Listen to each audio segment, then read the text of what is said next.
Dan untuk mengetahui situasi terkini dari Gaza, kita sudah tersambung dengan relawan kemanusiaan sekaligus WNI di Gaza, Muhammad Hussein.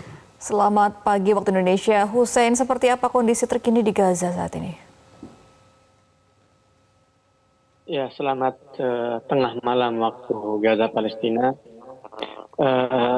Sampai saat ini bombardir masih terus terjadi. Sekitar 5 menit ya yang lalu ada ledakan hebat terjadi tidak jauh dari tempat kami berada. Guncangannya sangat terasa sampai kepada kami, dan sampai detik ini kami bisa mendengar jelas deru pesawat tempur Israel dan drone Israel yang terus melayang-layang di atas langit jalur Gaza.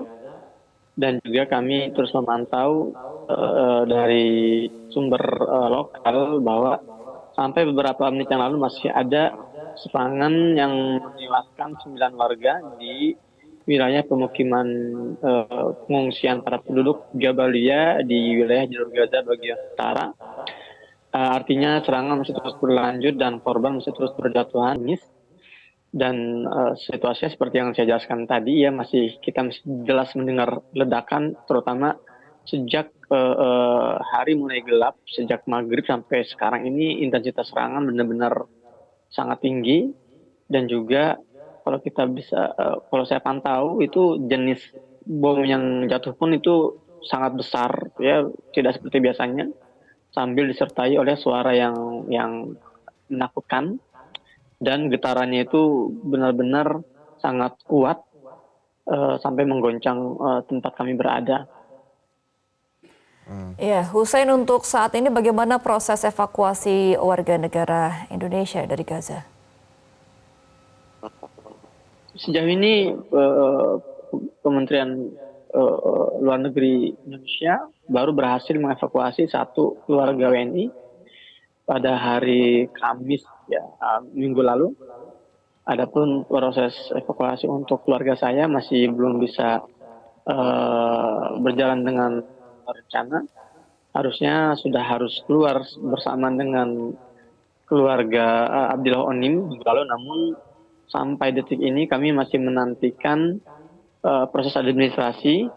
Artinya sampai nama kami dan nama keluarga saya ini bisa muncul di list atau di daftar warga negara asing yang boleh melintas border perbatasan Rafah, saya nggak bisa bergerak.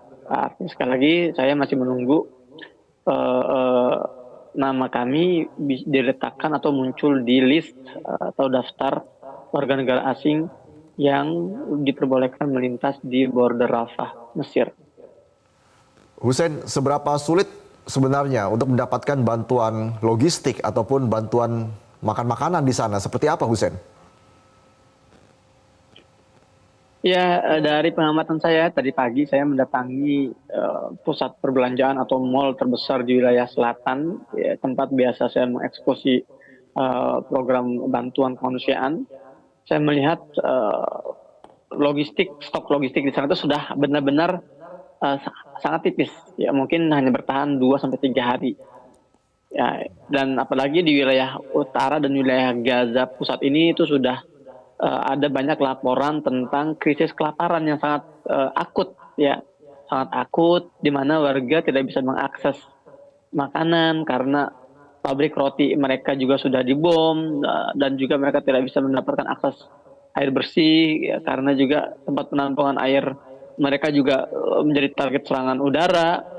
Dan yang kami saksikan sendiri di tempat kami pun ini akses sangat sulit sekali ya untuk bisa mendapatkan roti. Misalnya roti ini kan makanan pokok warga Gaza. Ini kami harus mengantri berjam-jam, bisa sampai 6 jam untuk mendapatkan beberapa potong roti. Adapun untuk air bersih misalnya kami sudah tidak bisa menemukan air bersih yang layak dikonsumsi.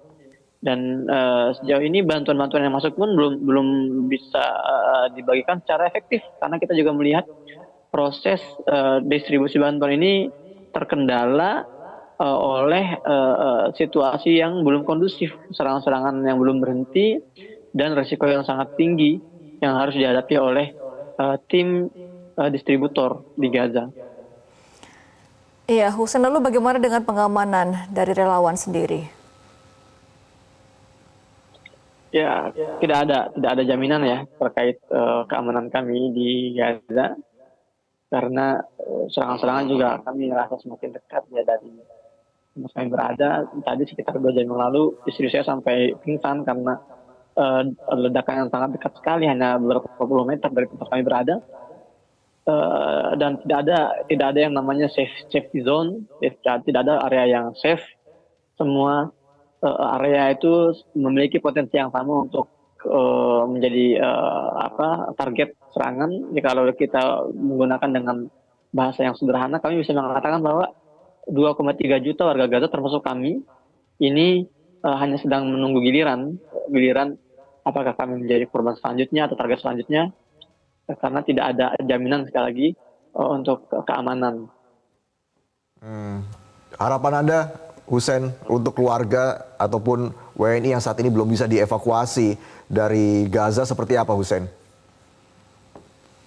Ya, kami harap agar proses yang sedang berjalan ini lebih diintenskan lagi, karena kami juga appreciate ya terhadap Kemenlu yang terus aktif berkomunikasi dengan kami, dan ya mereka mengatakan sudah sangat maksimal ya, tapi sejauh ini ya kami melihat kami belum berhasil dievakuasi, artinya masih ada kendala-kendala yang harus dibenahi. Kami harap pemerintah Indonesia bisa lebih memaksimalkan atau optimalkan usaha untuk mengevakuasi keluarga kami dan WNI ada di Gaza ya, untuk menjauhkan diri dari resiko yang benar-benar sangat mengerikan dan sangat bahaya dalam beberapa hari ini. Dan untuk pemerintah juga saya menyeru agar memberikan tekanan yang lebih nyata terhadap Israel agar bersedia menghentikan serangan-serangannya yang mentarget warga sipil, terutama dari kalangan anak-anak dan wanita.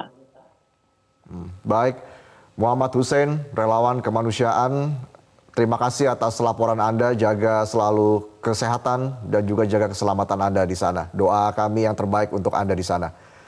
Jelajahi cara baru mendapatkan informasi. Download Metro TV Extend sekarang.